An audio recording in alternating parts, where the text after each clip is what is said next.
Okay, welcome to the Week 4 lineups for DraftKings. Coming at you from Fantasy Football Money League. This is Sam. Jason, what's going on? Hey Sam, how we doing? Doing well, man. We finally got on the map last week. First 2 weeks, we bombed a bit. Last week, we put out a few lineups. We had 5 lineups placed in the money in the 6,500 qualifier, 6,500 players. We placed 2 lineups in the top 5% and tripled our money on those 5 lineups. So we're going in the right direction. We were 18 points, 19 points off first place. So nice job last week. Definitely. All right, man. Well, we got a really interesting week this week. I see quite a few stacks, and I see quite a few starting running backs at some really nice values with some low salaries. So. And as always, guys, we start with the over-unders. So when you're looking at your philosophy for GPPs, you want to look at those over-unders from Vegas. The highest over-under this week we have is New Orleans, Dallas. Then we've got Philly and San Francisco, and Green Bay and Chicago. So those are the 3 games that are going really high in Vegas right now. Believe it or not, Jason and I are both focusing on a different game. So Jason, why don't you start us off and tell us what your optimal lineup is? This is true. We're both focusing a bit on the San Diego Chargers versus the Jacksonville Jaguars. Now, obviously, this one doesn't have a huge over/under, but that's more an indication of how horrible Jacksonville is than anything else. That also bodes well for San Diego, which is why I'm going with a pretty strong San Diego stack in my lineup for the week. We've got quarterback Phillip Rivers, running with a running back tandem of Matt Forte and Eddie Lacy. I know they've been underperforming so far, but this is a prime matchup. They're actually facing off against each other this week, so I think that's going to be a good matchup for them. Sticking with the Chargers, I've got Keenan Allen for a wide receiver, DeAndre Hopkins out of Houston for my second wide receiver, and then I'm going Golden Tate, wide receiver 3. Back to the Chargers with Antonio Gates. Jeremy Macklin's my flex, and then I'm rolling with the Chargers D. All right, I really like what you're doing there. Would you mind going back to your lineup one more time? Yeah, definitely. Okay, so I really think Eddie Lacy breaks out this week as well. The Chicago defense is pretty soft down the middle, and I think he's going to get his message from his coach this week, and I think he's going to step up. I think this is the week Keenan Allen finally comes to fruition. I think that he faced some really tough defenses the first few weeks, and a lot of people are bagging on him, but I think he really steps up against the Jacksonville Jaguars defense this week. Hopkins seems like he's going to be taking over. It's just a matter of time, and they say they're going to be giving him the ball more. I think Golden Tate is the real – to me, this could be a really big pick, or it could just be an okay pick. It really depends on Calvin Johnson's status, so I would check that Sunday morning.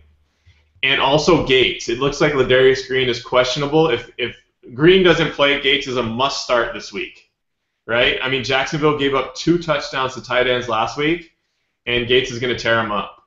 I like Macklin in a shootout with San Francisco. I don't think they're going to be able to run on San Francisco. I think they're going to throw. So I like your lineup. Just want to point out, last 2 weeks I've taken Jason down. He got me the first week. But here's my new lineup for week 4. Something similar. We've got Phillip Rivers tearing up Jacksonville. Until they can prove that they can stop anyone, you're safe going against Jacksonville's defense. I mean, they look really bad. They're making a ton of defensive line changes this week to try and make up for it. But I think Phillip Rivers really comes on at home this week. Le'Veon Bell is just becoming a straight stud. He catches the ball. He runs the ball. And, I mean, Atlanta tore up Tampa Bay this last week. They might be a little bit more fired up for this game, but I still see Bell getting a lot of touches and a lot of points. Murray is just a must-start at this point. I mean, he is a fantasy running back god right now. He fumbles a little bit. We talked about that. You pretty much count on a fumble a game, but he's going to put up 100 yards. He's going to put up a touchdown. He is pretty high price, so I wouldn't fault you if you went for someone a little bit cheaper like a Forte, like a Lacy.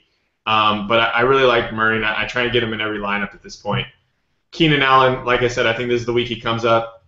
Jackson's really a toss-up. This is a bit of a contrarian play. He's been stinking it up. He looked terrible last week. He looked slow. Now he's got this wrist injury.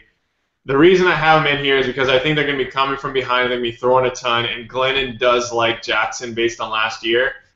Evans looks much better, much faster, and looks like he's going to be taking over there. But I'm really counting on them connecting this week with a couple garbage time touchdowns, and hopefully he picks up in that high over/under.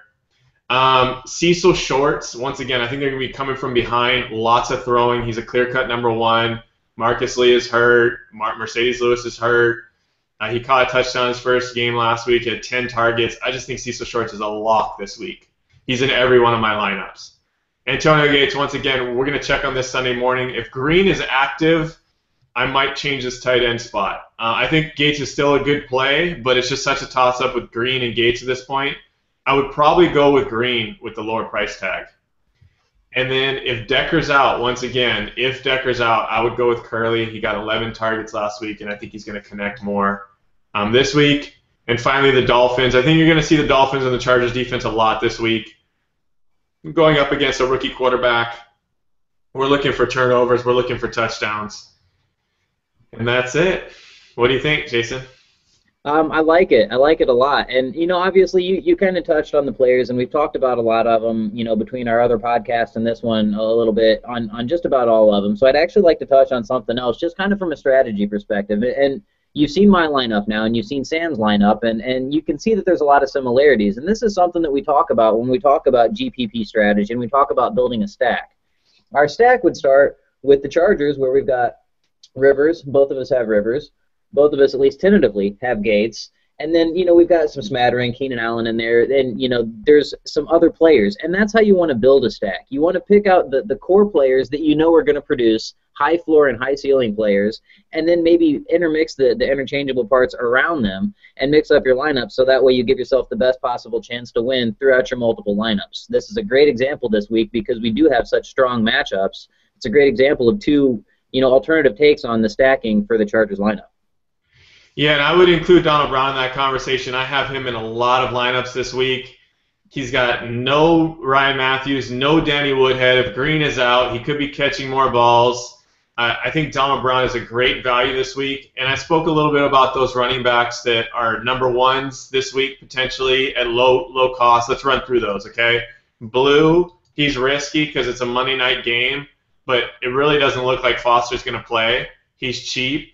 Asiata against Atlanta, he's going to catch some balls. Atlanta has some problems with pass-catching running backs. He's a little speedster. He's got some skills, and I think he's going to put up a touchdown this week. He's cheap, can open up some opportunities in your other spots. Donald Brown, we spoke about that. He's getting the workload. D'Angelo Williams, he's going up against the Ravens defense. They're not as good as they have been in the past, but I think he's going to get a big workload. He's going to be running it a lot. He's not too expensive. And then lastly, Sankey, he's another long shot that could get a big workload this week. All right, two others that I really think you should have on your radar. Martellus Bennett, you got to have him in there if you can get him in. He's expensive, but with Marshall, he's not going to play. And then you've got a potential stack in Chicago with Cutler, Jeffrey, and Bennett. So throwing a lot out there. There are a ton of options this week. You have quite a few stacks you can go after. I think it's going to be a high-scoring week. That's about it. You can find me at FF Money League. You can find Jason at Fantasy Rambler and FantasyFootballMoneyLeague.com. We'll see you next week. Good luck. Thanks, Sam. All right, take care.